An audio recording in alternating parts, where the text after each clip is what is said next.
नमस्कार दोस्तों। क्या एमबीबीएस की डिग्री एक अच्छा डॉक्टर बनने की गारंटी होती है? अगर इसका जवाब हाँ होता तो हर साल एमबीबीएस अब्रॉड करके लौटने वाले बच्चे एफएमजी में शायद ज्यादा अच्छा परफॉर्म कर पाते, एफएमजी रिजल्ट बेटर होता। तो समस्या क्या यहाँ पे सिर्फ पढ़ाई की है या समस्या यहाँ पे क्लिनिकल ट्रेनिंग और मेडिकल एक्सपोजर की है? दोस्तों, डॉक्टर सिर्फ आदमी किताब पढ़ के नहीं बनता, उसके लिए आपको मरीजों के बीच में जाना पड़ता है। क्लिनिकल जजमेंट आपका सिर्फ लेक्चर हॉल में नहीं बनता, उसके लिए आपको हॉस्पिटल के वार्ड में जाना पड़ता है, उसको एक्सप्लोर करना पड़ता है। कॉन्फिडेंस आपका लाइब्रेरी हॉल में नहीं आता, वो पेशेंट के बेड साइड इंटरेक्शन पे आता है।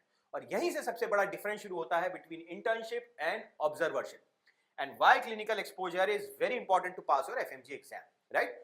सो दोनों ही हॉस्पिटल में होते हैं, बट दोनों आपको बहुत डिफरेंट तरह का डॉक्टर बनाते हैं। एक मरीज को देखता है और दूसरा बच्चा उस मरीज का इलाज करना सीखता है। एक ओटी में सिर्फ खड़ा रहता है और दूसरा उस ओटी प्रोसीजर का पार्ट होता है। एक से वार्ड का राउंड काटता है और दूसरा पेशेंट से जाता है, मिलता है, हिस्ट्री लेता है, उसका एक्सप्लोरेशन करता है और एक क्लिनिकल डिसीजन लेना सीखता है। एक सिर्फ इमरजेंसी देखता है और दूसरा इमरजेंसी को संभालना सीखता है, क्रिटिकल केयर सीखता है। और फाइनली एक सिर्फ दूसरे का एक्सपीरियंस देख के लौटता है और एक एक्सपीरियंस लेके लौटता है। और आज इस प्रेजेंटेशन में हम जानेंगे इंटर्नशिप और ऑब्जर्वेशन में क्या डिफरेंस होता है, क्लिनिकल लर्निंग और क्लिनिकल ट्रेनिंग एक डॉक्टर बनने के लिए कितना इंपॉर्टेंट होता है, और क्या हॉस्पिटल, पेशेंट, उसका क्लिनिकल एक्सपोजर एफएमजी जैसे एग्जाम में आपके रिजल्ट को हेल्प करता है, प्रभावित करता है या नहीं करता, और आपको मेडिकल कॉलेज आज की डेट में सेलेक्ट करने के लिए किन चीजों का विषय ध्यान रखना चाहिए, स्पेशली आपके हॉस्पिटल को कैसे एनालाइज करना चाहिए। सो दोस्तों, आज सबसे बड़ा सवाल ये नहीं है कि आपको एमबीबीएस कहां से करनी है। सबसे बड़ा सवाल यह है आपको एमबीबीएस ऐसी जगह से करनी है जो आपको एक अच्छा डॉक्टर बनाए, एक लर्निंग डॉक्टर बनाए, फुल्ली एक्सपोज डॉक्टर बनाए, जो यहां पे आके इंडियन इकोसिस्टम को समझ पाए और अपने एफएमजी के एग्जाम को इजीली निकाल पाए और कह सके कॉन्फिडेंटली कि yes, I am a complete doctor. So yes, शुरू करते हैं आज की प्रेजेंटेशन, इंटर्नशिप वर्सेस ऑब्जर्वेशन।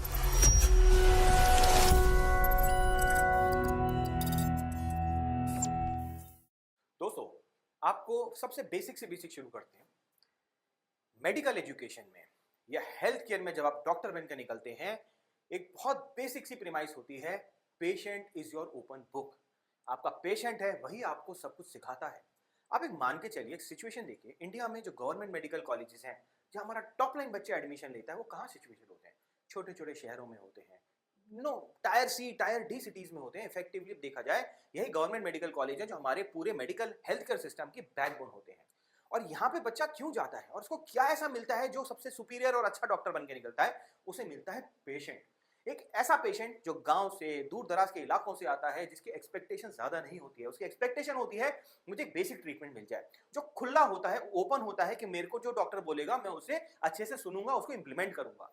वो पेशेंट नहीं होता 5 स्टार हॉस्पिटल्स का या 3 स्टार हॉस्पिटल का, जिसकी एक्सपेक्टेशन होती है कि मुझे ये सर्विसेज मिलनी चाहिए। वही कारण होता है बच्चा बार बार पेशेंट देखता है और हर पेशेंट के साथ उसकी अंडरस्टैंडिंग इंप्रोवाइज होती जाती है। So patient is the open book, और यही आज हमारा विषय है। क्या जो हमारी ओपन बुक है, वो बुक खुली है हमारे लिए? हम अब्रॉड में जा जरूर रहे हैं, क्या हमें पेशेंट मिल रहा है या नहीं मिल रहा? और इसी से हम शुरू करेंगे। और मैंने आपको यही बताया है कि yes, patient is something which is very very eccentric, because great doctors are not made by buildings, big infrastructure, they are made by the patients। बहुत सारी ना लर्निंग के साथ आपके अंदर बहुत सारी सॉफ्टवेयर स्किल्स भी डेवलप होती हैं। Patience, skill, how to talk, how to be perseverant, how to work in a stressful conditions, that's what makes you a good doctor. शुरू करते हैं एफएमजी के पर्सपेक्टिव से। देखिए, जनरली एक परसेप्शन कह लीजिए या एक रियलिटी कह लीजिए, मैं बहुत ज्यादा डिटेल में नहीं जाना चाहूंगा, बट एक अंडरस्टैंडिंग पे जाते हैं। एक ओपिनियन है और एक ये रियलिटी भी है कि एफएमजी का जो पास रेशियो है वो जनरली उतना नहीं है जो एक्सपेक्टेड होना चाहिए। और ये हर जगह आप देखिए, कोई भी पेरेंट हमसे काउंसलिंग के लिए आता है, सबसे पहला सवाल होता है, सबसे पहला सवाल, सर ऐसा कॉलेज बताइए जहां एफएमजी अच्छा हो, जब बच्चा पास कर जाए। सर ऐसा कॉलेज बताइए जब फर्स्ट ईयर से एफएमजी की ट्रेनिंग शुरू होती हो। ये सवाल मतलब ये डर है कहीं ना कहीं पेरेंट्स के मन में, और जो डर उनके पहले सवाल में इन्वॉल्व होता है, जिसको लेकर अलग अलग तरीके से लोग उसको हैंडल करते हैं। अगर हमें नंबर्स पे भी एक निगाह डालें, ऑन एन एवरेज एफएमजी का जो पास परसेंटेज है, हम उसकी रीजनिंग में नहीं जाएंगे दोस्तों, इस प्रेजेंटेशन में उसका विषय नहीं है कि कम क्यों है या क्या इश्यूज हैं या बच्चों के साथ क्या एक एनएमसी का या एनबी का बिहेवियर क्या है, उसको छोड़ देते हैं। बट ऑन एन एवरेज एक पास परसेंटेज हमें दिखता है। और अभी हमने देखा जो भी लेटेस्ट एफएमजी हुआ, उसमें पास परसेंटेज रिलेटिवली पास्ट ईयर्स के मुकाबले धीरे धीरे कम होता जा रहा है। और ये एक बहुत चिंता का विषय है, बच्चे भी चिंतित हैं उसको लेके। उनका कहना एक अलग डायरेक्शन में है कि भाई जो बच्चों को एक इक्वल प्लेटफॉर्म मिलना चाहिए, जो आंसर बुक मिलनी चाहिए नहीं मिल रही, लेकिन हमें समझना पड़ेगा कि एफएमजी में चेंज क्या हो रहा है, क्योंकि एक सेक्शन ऑफ वो भी बच्चे हैं जो एफएमजी पास कर रहे हैं। देखिए दोस्तों, पहले जो एफएमजी का एग्जाम होता था ना, वो काफी डायरेक्ट होता था, राइट, फैक्ट बेस्ड होता था, सिंपल क्वेश्चंस होते थे, मतलब मैं बात कर रहा हूं 3 से 4 साल पहले की, राइट। स्ट्रेट फॉरवर्ड क्वेश्चंस होते थे, एक करेक्ट आंसर माना जाता था, नॉलेज टेस्ट करते थे, और टाइम कहीं ना कहीं बच्चे का प्रिडिक्टेबिलिटी होती थी, क्वेश्चन बैंक में से डायरेक्ट सवाल कहीं ना कहीं मिल जाता था आपको, राइट। आज की डेट में क्या हो गया है? आज की डेट में एफएमजी में आपको सिचुएशन बेस्ड क्वेश्चन मिल रहे हैं, सिनारियो बेस्ड क्वेश्चन मिल रहे हैं, केस स्टडी बेस्ड क्वेश्चन मिल रहे हैं। आज की डेट में आपको कॉम्प्लेक्स क्वेश्चंस मिल रहे हैं जिसमें ज्यादा डेटा एनालिसिस, मल्टीपल ऑप्शंस और बड़े बारीक ऑप्शंस होते हैं, आपके बच्चा कंफ्यूज हो जाता है। और आपकी रीजनिंग टेस्ट होती है, आपकी एकेडमिक नॉलेज टेस्ट नहीं होती, आपकी क्लिनिकल रीजनिंग टेस्ट होती है। इस सिचुएशन में आपको क्या करना चाहिए था, that is your reasoning, and time pressure जो है ऑब्वियस सी बात है वो हाई हो जाता है, right. So it is right now not just about your knowledge जो आपको पहले होती थी, it is more about your how you think as a doctor. और जनरली बच्चों का एक सवाल भी है कि इस बार वीडियो बेस्ड क्वेश्चन है, नेचुरल सी बात है, ऑब्वियसली पहली बार इंट्रोड्यूस किया, students were not prepared for this kind of setup, उनको पहले से प्री पोजिशनिंग होनी चाहिए थी, आइडिया होना चाहिए था। बट अल्टीमेट प्रीमाइस ये है कि जो वीडियो बेस्ड क्वेश्चंस हैं, ये जो इमेज बेस्ड क्वेश्चंस हैं, राइट, ये क्या टेस्ट कर रहे हैं, ये आपकी क्लिनिकल सिचुएशन टेस्ट कर रहे हैं, आपको अलग अलग सिनारियो दिए जा रहे हैं। जो आप टेक्स्ट बुक से पढ़ाई कर रहे थे, टेक्स्ट बुक से ज्यादा आपको वो क्लिनिकली सिचुएशन ओरिएंटेड पे मानने की कोशिश कर रहे हैं, इवेल्युएट करने की कोशिश कर रहे हैं, राइट। सो बॉटम लाइन क्या है, एफएमजी ने अब मेमोरी बेस्ड क्वेश्चंस को ज्यादा वेटेज देना कम कर दिया है। FMG has stopped rewarding memorisation, right. अब वो सवाल रीजनिंग पे आ रहे हैं, जैसे हमने पढ़ा था, the exam is increasingly asking why doctor would do, right, what student should be done next, अगली स्टेप में मुझे क्या करना होगा, what is the most likely diagnosis, क्या इससे बेटर डायग्नोसिस क्या हो सकता है, राइट। तो you have to study multiple diagnosis, what investigation shall be ordered first, कौन सा इन्वेस्टिगेशन हमें पहले करना चाहिए। ये जस्ट एग्जांपल्स हैं, right. What emergency management is appropriate, किस तरह का इमरजेंसी मैनेजमेंट आपको देना है, and this is what is all about your clinical judgement, कि आपकी लॉजिकल, आपकी कॉग्निटिव, आपकी एकेडमिक स्किल्स जो हैं वो कितना अच्छा जजमेंट हो रही है। इसलिए हमने बोला पेशेंट से आपकी जजमेंट एबिलिटी और स्ट्रांग होती है, शार्प होती है। And the student who has attended lectures lack the clinical context to interpret the scenarios, no matter how many textbook we read, it will be difficult for him to come out of this situation, right? So you know bottom line क्या है कि memorization जो है वो आपको test pass करने में तो हेल्प कर सकता है, लेकिन जब एक रियल सिचुएशन में एक डॉक्टर पेशेंट आपके सामने आएगा तो उसकी लाइफ में जो होगा आपको कहीं ना कहीं ये चीजें देखनी पड़ेगी। एक और बहुत बड़ा क्वेश्चन है दोस्तों जो आपको समझना पड़ेगा, एफएमजी के अंदर इंटीग्रेटेड क्वेश्चंस आने लग गए हैं। इंटीग्रेटेड क्वेश्चन आप समझिए बहुत बहुत बड़ा पॉइंट है। पहले जो सवाल होते थे आपके वो जनरली इस तरह के होते थे कि एक सब्जेक्ट पूछ रहे हैं एक बार में, डायरेक्ट रिकॉल क्वेश्चन जैसे मैंने आपको बताया, या सवाल पूछ लिया कि इस सिचुएशन में कौन सा ड्रग यूज करना है, ये सारे बेसिक सवाल होते थे जो नॉलेज बेस्ड होते थे। एक एक टॉपिक के, जैसे किसी भी पर्टिकुलर टॉपिक का डायरेक्ट सवाल होता था। अब इंटीग्रेटेड क्वेश्चन में क्या होता है, मल्टीपल सब्जेक्ट का मिला के एक क्वेश्चन बनाया जाता है। So a question which is coming may be anatomy, physiology, pathology, pharmacology का एक केस स्टडी दी जाएगी और उसमें आपकी मल्टीपल सब्जेक्ट्स की कंबाइंड रीजनिंग चेक की जाएगी, right. So you must know, for example a patient arrive with fever, cough, low BP and diabetes, ये चारों सिम्टम्स हैं उसके, तो आपको anatomy, physiology, microbiology, pharmacology, pathology, medicine, emergency medicine, ये सारा का एनालिसिस निकाल के then you have to choose the next best step, not just the diagnosis, right. So this is also very important thing which is integrated question which has came up. और ये अब आपको सोचना पड़ेगा, जो बच्चे अब मेडिसिन करने जा रहे हैं, क्या जिस कॉलेज में हम जा रहे हैं क्या इस तरह का हमें एनवायरनमेंट मिलेगा, क्या इस तरह के हमें हॉस्पिटल सेटअप मिलेंगे। और यहीं से हमारा शुरू होता है दोस्तों क्लिनिकल एक्सपोजर, क्या मुझे क्लिनिकल एक्सपोजर मिलेगा। और ये सवाल दोस्तों आपका पहला सवाल होना चाहिए जो आज नहीं होता। आपके सवाल होते हैं हॉस्टल कैसा है, हॉस्पिटल कैसा है, आई मीन फूड कैसा है, सिटी कैसा है, लोकेशन कैसी है, बजट कैसा है, बट कभी आपने शायद इस चीज को एनालाइज किया है।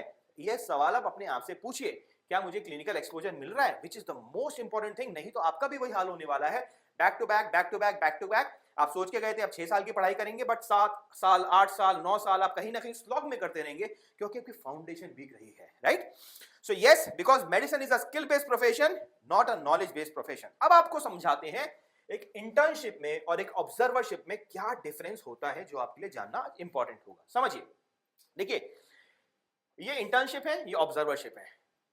पेशेंट जो एक्टिविटी हम बात करते हैं, टॉक्स टू पेशेंट, एक इंटर्न होता है ना, जैसे इंडिया के केस में भी बने, वो पेशेंट से बात करता है अपने 12 महीने के इंटर्नशिप में। ऑब्जर्वर जो होता है वो सिर्फ दूर से देख के देखता है, वो दूसरों को बात करते हुए देखता है, जनरली डोंट इंटरैक्ट। इंटर्न जो होता है वो परफॉर्म फिजिकल एग्जामिनेशन करता है, उनसे बात करता है, उनको फिजिकली डायग्नोस करता है। इंटर्न या तो करता नहीं है या उसको अलाउड नहीं होता करने, किसी रीजंस होते हैं जो आगे कवर करेंगे। इंटर्न डॉक्टर्स को प्रोसीजर और सर्जरी में हेल्प करता है, यहां पे वो सिर्फ देखता है, दूर से देखता है, is not allowed to get into the operating table और in the surgical procedures, right.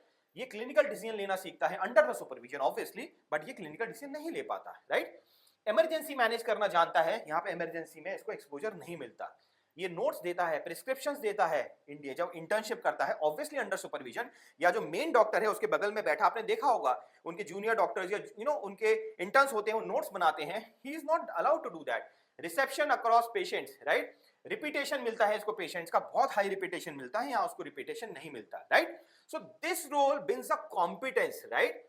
और ये वाला जो रोल है वो कहीं ना कहीं बच्चे को एक लैक वाले प्लेटफॉर्म पे रखता है, उसको एक्सपोजर की कमी रहती है, which should be the most important thing, right? So अब दो एस्पेक्ट्स हैं, right? एक मेडिकल एजुकेशन में, one is your theoretical knowledge, subject wise knowledge जो आपको मिलती है, जिसमें आपको डिजीज के बारे में मिलता है, ट्रीटमेंट के बारे में, प्रोटोकॉल्स वगैरह सब कुछ मिलता है। दूसरी आपको प्रैक्टिकल नॉलेज होती है, राइट। कैसे? सवाल देखते हैं कुछ कुछ ना। क्या पेशेंट आपको सिखाता है? थ्योरी तो आपने सीख ली, बट आपने अगर पेशेंट नहीं सीखा तो आप सोचिए आपकी आधी एजुकेशन नहीं मिली आपको, right. How a patient breathe in the heart failure, जब हार्ट फेलियर हो रहा होता है उसकी ब्रीदिंग पैटर्न कैसी होती है, कैसी अप होती है, कैसी डाउन होती है, right. How septic shock actually progresses, how frightened child behaves, right, डरा हुआ बच्चा कैसे बिहेव कर रहा है। How a surgeon handles unexpected bleeding, right, unexpected bleeding हो गई, सर्जन को पता नहीं है, how will handle it. How to recognise a critical patient in seconds, कैसे आप जज करेंगे, this comes with patient exposure. So theory can give you knowledge which you are getting, but yes, exposure is what will help you in taking judgments or decisions, right? So bottom line, इसको आप ये समझते हैं कि आज की date में जो डायग्नोसिस कर रहे हैं ना किसी भी पेशेंट को, सिर्फ रिकॉल बेस्ड क्वेश्चंस पे नहीं आएगा, वो आएगा आपकी रीजनिंग पे। और हर पेशेंट के साथ आपकी रीजनिंग अलग अलग चलेगी, हर पेशेंट पे आपकी सिनेरियो, थिंकिंग, क्रिटिकल प्रोसेस अलग अलग चलेगा। That comes your experience, right. So what is included in this, कि आप कितना केयरफुली सुन रहे हैं, राइट। आप कितने बारीक बारीक सटल सटल साइंस को डिफरेंशिएट कर रहे हैं। एक अच्छे डॉक्टर में यही फर्क है, वो ऑब्जर्व कर लेता है, right. Asking appropriate follow up questions, जब आप पेशेंट से इंटरेक्ट कर रहे हैं, आप कितने सही सवाल पूछ रहे हैं और किस तरह से आप उसकी प्रॉब्लम को सही डायरेक्शन में डायग्नोस कर रहे हैं, कितना सिस्टमैटिक एग्जामिनेशन कर रहे हैं, और कितना डेवलपिंग डिफरेंशियल डायग्नोसिस, आपको डायग्नोसिस के डिफरेंशियल्स के बारे में पता है, राइट। सो ये होता है difference between recall and reasoning. तो हमारा रिकॉल तो हो जाएगा, रीजनिंग नहीं हो पा रहा, राइट। सो यस, आज की डेट में यही है। और यहां पे अब हमारे अलग अलग चीजें शुरू होती हैं कि क्या फैक्टर्स हैं जो आपके क्लिनिकल एक्सपोजर को कम रखते हैं, राइट। तो सबसे पहला जो फैक्टर है दोस्तों, जब आप कॉलेज सिलेक्शन करते हैं, जब अपना कंट्री सिलेक्शन करते हैं, I think this is what you have to take into consideration, right, कि डिफरेंट क्लाइमेटिक कंडीशंस। कई कंट्रीज हैं जिनका क्लाइमेटिक कंडीशन बहुत डिफरेंट है इंडिया से, क्योंकि अल्टीमेटली आपको एफएमजी के एग्जाम इंडिया में लिखना है, इंडियन कॉन्टेक्स्ट में आपसे सवाल पूछे जाएंगे, इंडियन कॉन्टेक्स्ट में आपको डिजीज पूछी जाएंगी, right. So climate variation led to different disease pattern which is compared to India, right. Impact क्या होता है इससे, कम एक्सपोजर जो होता है क्लाइमेट सेंसिटिवनेस का, वो इंडिया में आपको नहीं मिल पाता है। इसको मैं आपको इस तरह से समझाता हूं, ये आप देखिए, ये जनरली एक डिफरेंस है बिटवीन द क्लाइमेटिक सिस्टम जो बहुत ज्यादा ठंडे हैं, या एक ट्रॉपिकल, जैसे इंडिया का ट्रॉपिकल क्लाइमेट है आपका, राइट। इंडिया में इस तरह की बीमारियां जनरली आपको मिलती हैं, like malaria, dengue, chikungunya, Japanese encephalitis, then lymphatic filariasis, है ना, then scrub typhus, typhoid, cholera, ये सारी बीमारियां, soil transmitted diseases, right, insect transmitted diseases, right, ये सारे आपको ट्रॉपिकल क्लाइमेट में ज्यादा मिलेंगे। हमारे यहाँ जिस तरह के वायरल्स होते हैं, वायरल लोड्स होते हैं, राइट, जनरली जो कोल्ड कंट्रीज होती हैं वहां पे जनरली आपको इनका ये वाले जो सेट ऑफ डिजीज पैटर्न्स हैं नहीं मिलते, राइट। सो इस कारण से क्या होता है, और ये डेफिनेटली इन सब के रीजंस हैं क्यों है, क्योंकि मलेरिया का अपना मॉस्किटो का एक एस्पेक्ट होता है, डेंगू अगेन मॉस्किटो बेस्ड होता है, चिकनगुनिया मॉस्किटो बेस्ड हो गया, राइट। देन आपका पुअर सैनिटेशन के कारण आपको टाइफाइड हो गया, वाटर कंटामिनेशन, हाई एक्सपोजर, ये सारे एस्पेक्ट्स होते हैं जो आपको डिफरेंशिएट करते हैं, right. So this is where your basic understanding in the difference lies. दूसरा पॉइंट आता है डिजीज पैटर्न डिफरेंट, जो मैंने आपको बताया कि डिजीज उनके डिफरेंट होते हैं, gaps in the clinical knowledge and real world disease understanding. Population density plays a very important role. अगर आप समझिए, आप एक ऐसी जगह जा रहे हैं जहां पॉपुलेशन डेंसिटी है ही नहीं, जहां 1 किलोमीटर पे शायद 100 लोग हैं, और अगर आप एक ऐसी जगह जा रहे हैं या 1 स्क्वायर किलोमीटर पे जहां ऐसे 5000 लोग हैं, तो नेचुरल सी बात है वहां पे हॉस्पिटल में पेशेंट लोड ज्यादा होगा, राइट? और वही जो पेशेंट लोड होगा वही आपको सीखने का मौका देगा। यही सेम फैक्टर होता है आपके गवर्नमेंट मेडिकल कॉलेज में, क्योंकि ट्रीटमेंट फ्री होता है, पेशेंट लोड ज्यादा होता है, ज्यादा एक्सपोजर मिलता है। So low population density countries में जनरली प्रॉब्लम आती है, right? Then people indifferences towards intern, ये बहुत ही सटल पॉइंट है, बहुत इंपॉर्टेंट पॉइंट है। देखिए समझने की कोशिश करिए, मैंने आपको बताया था एग्जांपल से, अगर आप एक किसी गवर्नमेंट हॉस्पिटल में जाते हैं, पेशेंट की एक्सपेक्टेशन रीजनेबल होती है, बट आप बड़े हॉस्पिटल में जाएंगे, पेशेंट की एक्सपेक्टेशन ज्यादा होगी। वो नेचुरली नहीं लाइक करेगा कि जो एक इंटर्न है, 4th ईयर इंटर्न, वो उसके साथ इंटरेक्ट कर रहा है या वो उसको फिजिकली डायग्नोस कर रहा है, जो गवर्नमेंट मेडिकल कॉलेज में करते हैं। सिमिलरली कंट्री वाइज, अगर आप एक ऐसी कंट्री में जा रहे हैं जहां प्रोटोकॉल्स बहुत ज्यादा हैं, स्ट्रॉन्ग प्रोटोकॉल्स हैं, लिमिटेड फिजिकल एग्जामिनेशन की अपॉर्चुनिटीज हैं, पेशेंट्स के एक माइंडसेट ये है कि भाई we are in a very quality health care setup, हम जनरली क्यों एक इंटर्न से ट्रीटमेंट कराएं, हमारे पास तो अपने डॉक्टर्स हैं, लोकल डॉक्टर्स हैं। तो यहाँ पे इन कारण से पेशेंट इनडिफरेंट होता है, वो इंटरेक्ट नहीं करना चाहता। जब इंटरेक्ट लिमिटेड तो पेशेंट आ रहा है, इंटरेक्शन का दायरा उसका बहुत कम हो रहा है, तो ये आपका क्लिनिकल एक्सपोजर यहाँ पे कम हो जाएगा। एंड एक और इंपॉर्टेंट पॉइंट है community medicine missing in the curriculum. देखिए इंडिया में जो करिकुलम पढ़ाया जाता है that is CBME curriculum, competency based medical curriculum. Competency based medical curriculum आज की डेट में one of the finest curriculums है, जिसका ऑब्जेक्टिव है आपकी कॉम्पिटेंसी डेवलप करना, और इसके अंदर कम्युनिटी मेडिसिन एक सब्जेक्ट होता है। कम्युनिटी मेडिसिन क्या होता है, आपको 2nd ईयर से 3rd ईयर से अपने जो कम्युनिटीज हैं, फैमिलीज हैं, विलेजेस हैं, उनमें जाना पड़ता है, लोगों से बात करनी पड़ती है, फैमिली अडॉप्शन प्रोग्राम होता है।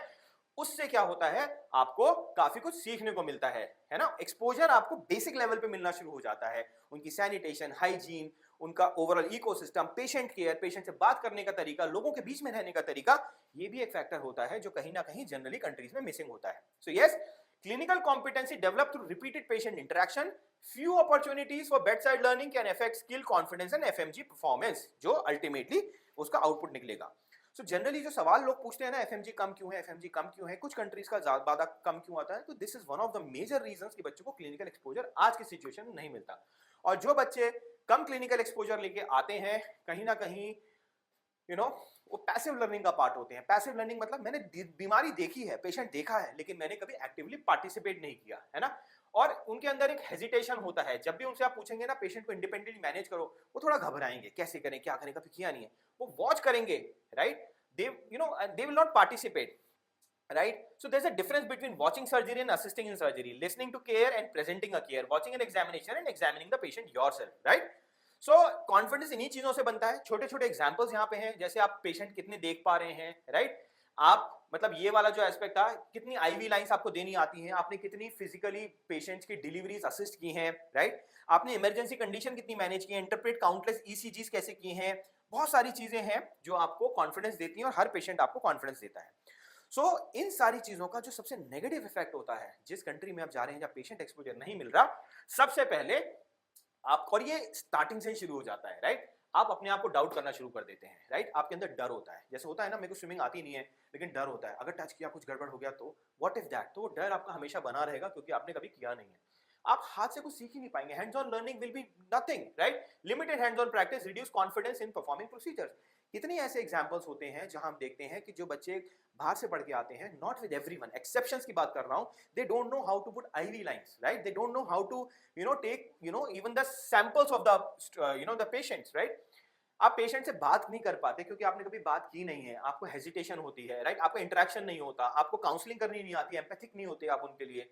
आप second start mattering, without repeated exposure quick decision making becomes difficult, क्योंकि practice makes a man perfect, right? आपने किया ही नहीं है तो आपको बहुत टाइम लगेगा उस चीज को एनालाइज करने में, उसमें भी डर रहेगा आपको, राइट?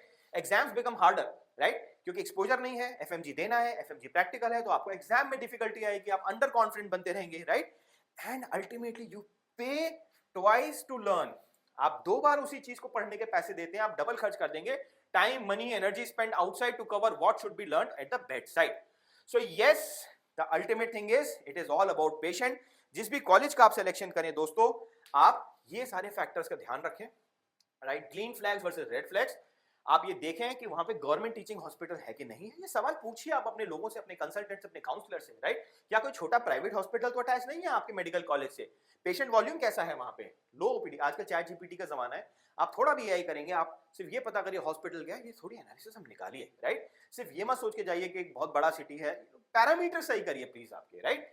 डेली वार्ड पोस्टिंग कैसी होती है, हैंड्स ऑन इंटर्नशिप कैसी है, राइट? इमरजेंसी ड्यूटी लगती है नहीं लगती है? जब आप किसी सीनियर से बात करें कॉलेज के, सारे सवाल आप ढूंढिए, राइट? कम्युनिटी मेडिसिन वहां इंगेज है कि नहीं? इंटर्नशिप सेपरेट होती है कि नहीं होती? इंटर्नशिप में बार बार आपको बताता रहा हूं, you have to be very clear about the separate internship, क्योंकि जब आप इंटीग्रेटेड इंटर्नशिप करते हैं आप पढ़ रहे होते हैं, आप कभी भी उस हॉस्पिटल सेटअप का एक्सक्लूसिव पार्ट नहीं बनते। आप थोड़ा पढ़ते हैं, थोड़ा एक्सपेरिमेंट करते हैं, थोड़ा पढ़ते हैं, एक्सपेरिमेंट, क्लिनिकल ट्रेनिंग होती है, राइट? स्मॉल क्लिनिकल बैचेस होते हैं, multiple affiliated hospital, patient examine, ये सारी चीजें आप देखिए, इन चीजों को कंपेयर करिए, है ना? हॉस्पिटल्स को, क्लिनिक्स को, स्टूडेंट्स को, पेशेंट्स को, राइट? एंड अल्टीमेटली सही सवाल पूछिए। आई think this will help you the most. ये थोड़ा प्रेजेंटेशन ना आपको लगेगा फिलोसॉफिकल है, थ्योरेटिकल है, फैक्चुअल आपको नहीं दिखेगा, बट ये रियलिटी है, ये आपको समझनी पड़ेगी, right? Before paying fees ask the right questions instead of asking campus कितना सुंदर है, हॉस्टल कितना सुंदर है, यू नो, क्या यूनिवर्सिटी की बिल्डिंग अच्छी है, क्या कंट्री फैसिनेटिंग है, बढ़िया luxury glitter, you know. Generally बच्चे ना काफी ग्लैमर की तरफ अट्रैक्ट होते हैं। I think that should be the right perspective. फिर वही होता है, ग्लैमर पे जाते हैं फिर अटक जाते हैं। ग्लैमर सिर्फ 4 दिन अच्छा लगता है, 10 दिन अच्छा लगता है, उसके बाद आपकी बेसिक चीज होती है आपकी एजुकेशन और आपका exposure, right? Ask how many patients do student examine every day, which hospital will be I posted in, can I independently take patient history, how many deliveries I can assist, can I perform physical examination, will I rotate through ICU, OT and emergency, will I graduate as a doctor or only as an observer? और ये सवाल आपको कोई नहीं बताएगा, ये सवाल आपको उस यूनिवर्सिटी का सीनियर स्टूडेंट बताएगा जो 4th ईयर 5th ईयर जो उस कॉलेज में पढ़ चुका है या पढ़ रहा है या जो आ चुका है, right? So yes, finally if you want to be a good doctor, look for good exposure with high chances of clearing FMGE। यही कुंजी है, this is the key to success, right? आप मेरा पास्ट वीडियो देखिए जहां हमारा ही student पढ़ के आया था and he has been the top achiever, he has scored FMG 2026 में, he was amongst the top 10 students. और उनका खुद का कहना ये था कि sir clinical internship plays a very very important role, क्योंकि जब आप देखते हो ना, जो बार बार करते हो ना, और सिचुएशन में आपको रोल मिलता है ना, तो आप कहीं ना कहीं उसको कन्वर्ज कर लेते हो, राइट? वो कहावत है ना, मैथ्स का सवाल पढ़ना और मैथ्स के सवाल करने में देयर इज अ डिफरेंस होता है, right? So yes, ask the right questions. How's my clinical training, patient clinical exposure and everything, so that you can evolve as a better doctor. तो यही दोस्तों एक प्रयास था आपको डिफरेंस समझाने का। आप भी समझिए कि आपको क्या इंटर्नशिप मिल रही है या आपको ऑब्जर्वरशिप मिल रही है, क्या आपको सारी चीजें मिल रही हैं जो इसमें बताया, सो दैट अल्टीमेट आपका रिजल्ट क्या है, अल्टीमेट आपका गोल क्या है। मैं इंडिया वापस आऊं, राइट? मैं इंडिया FMG क्लियर करूं और वापस आके अपने Indian medical health care system का पार्ट बनूं। तो अगर वो गोल है तो आपका सवाल भी सही होना चाहिए। सही सवाल के साथ जाएंगे तो सही गोल अचीव कर पाएंगे। सवाल गलत होंगे तो परसेप्शंस गलत होंगे, आपके एक्शंस गलत होंगे, आप लॉस्ट आउट रहेंगे और अल्टीमेटली बड़े पुअर रिजल्ट के साथ वापस आएंगे। इसी के साथ आज की प्रेजेंटेशन खत्म करते हैं। अगर आपको कुछ समझ में आया हो, कुछ लगा हो, कुछ वैल्यू एडिशन है, प्लीज आप हमको सब्सक्राइब करिए, शेयर करिए, और कुछ डाउट हो, कुछ क्वेश्चन हो, कुछ पूछना चाहें तो आप हमारे कमेंट बॉक्स में पूछ सकते हैं। Thank you very much.